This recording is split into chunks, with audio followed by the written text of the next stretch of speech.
Because of my experience in agriculture, we say we want it to be educational, recreational, so you relax every ounce of the way. So when a guest comes to Jamaica and has never seen a cocoa plant, a chocolate plant, where do you get chocolate from? It's not from Belgium, it's from Jamaica. Um, but to see the chocolate tree, to see how it's taken from the pod, and we used to just suck that mucilage off, and it is the seed that you're going to get that cocoa from that makes that nice, fine Jamaican cocoa. We'll give you where the cocoa originated from, the economic importance worldwide, the best practices, how to do it to get your best prices. We're going to do the same thing with 10 other crops. But we want to focus on like starting with cassava. Why cassava? Funny enough, the guy who came here 1494 and saw us, he said he discovered us. But then we fed him with cassava and sweet potato. That was the guy, Christopher Columbus. If we didn't feed him with cassava and sweet potato, he couldn't have gone back to say he discovered us. He'd have been dead. And sugarcane. The reason all of us in Jamaica are in Jamaica. If you're a slave that came behind the ship, if you're the white man that was, or the pastor that was kicked from the church to come to Jamaica and work, or because you were the third son, and the heritage was for the first son, the second son went into the ministry, and the third one was sent to the Caribbean to do farming.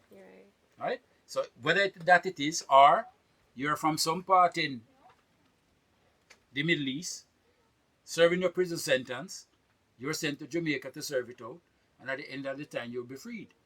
So you came here.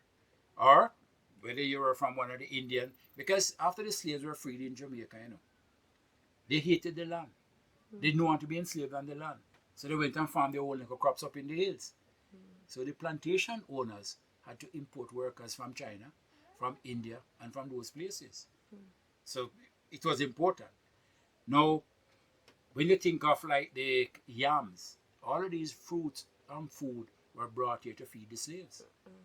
Because you take some guys over, whether it was Sierra Leone or from Ghana, what you going to feed them on? So the yam is important. And now one of Jamaica's main non-traditional export is yellow yam. Sought after worldwide. And so many other things like those. So we know that like sugarcane at one stage was providing 30% of Great Britain's GDP. Look at Jamaica was doing that. Since then, they have found sugar beet and they're getting their sugar from so many other things. So sugar is dead. We all know now that too much sugar is not good for you. Anyway, so we are in trouble with that. So we want to show that holistic. Have people eat that yam. Have a new variety of yam. Never usually grown in Jamaica. Tastes more like our renter yam or sweet yam. It's the elephant foot yam. A yam that uses no steak and have leaves looking more like a papaya tree. So that is here. So we have 10 different varieties of yam. We have like 10 different varieties of sweet potato, 10 different cassava.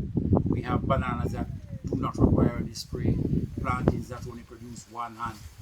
So that whole educational aspect of 10 main crops grown in Jamaica, how you can make money from them. And of course, when a CXC student visit this site, they should be able to go back and pass their CXC exam by creating a simple app on the farm where they can learn all about these crops, test them, taste them once they're here during the harvesting time of those crops. Wow, this is very interesting.